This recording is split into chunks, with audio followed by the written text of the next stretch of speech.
Welcome to education hub MS-23. आजचा जो topic आहे कोरिलेशन अँड ॲनॉलॉजी नंबर. कारण हा चॅप्टर म्हटलं तर थोडंसं टेक्निकल आहे आणि तो माइंडेड घेतलेला आहे. हा क्वेश्चन खूप महत्त्वाचा आहे कारण याच्यामध्ये जे काही लॉजिक असतं ते वापरणं खूप महत्त्वाचं आहे. याचा अनेक प्रकारचं थिंकिंग केल्यानंतर हा प्रश्न सुटला जातो. सर्वात महत्त्वाचं आहे त्याच्यामध्ये थोडंसं लॉजिक वापरलं तर हा प्रश्न सुटू शकतो. बघा हे दोन या ठिकाणी आपल्याला क्वेश्चन दिलेले आहेत. बघा याच्यानंतर आपल्या इथं 24 दिलं आहे. मग त्याचं जर कोरिलेशन आहे 36, हा 32 आहे, त्याचं कोरिलेशन आपल्याला काढायचं. बघा इथं 24 तुम्ही त्याचं हाफ केलं तर काय होतं, 12 होतं.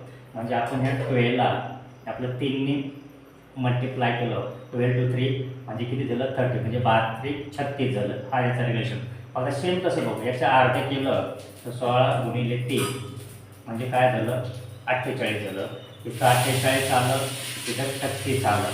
म्हणजे याचं कोरिलेशन 36 आहे, याचं कोरिलेशन 48 आहे. याच्यामध्ये कुठं 48 आहे, मग त्याचा हा एक ब्लॉक आहे. मग त्याचा आन्सर किती, 48. म्हणजे याचं जे कोरिलेशन आहे त्या ठिकाणी 48 आहे सर्वात महत्त्वाचं.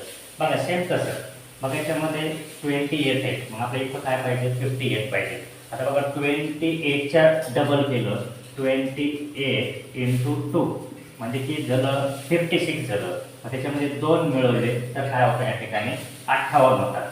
तसंच सेम म्हणजे इथं काय झालं, 16 गुणिले 2 त्याच्यामध्ये 2 मिळवा, 16 गुणिले 32 आणि 2 34. याच्यामध्ये जे काय ब्लॉक असेल 34 आहे का, आहे. या ठिकाणी आहे 34 आहे. या ठिकाणी त्याचा कोरिलेशन किती आहे, 34 आहे. याचा हा 48 आहे. मग हा तुम्हाला व्हिडिओ आवडला असेल लाईक आणि सबस्क्राईब करायला विसरू नका. जय हिंद, जय महाराष्ट्र.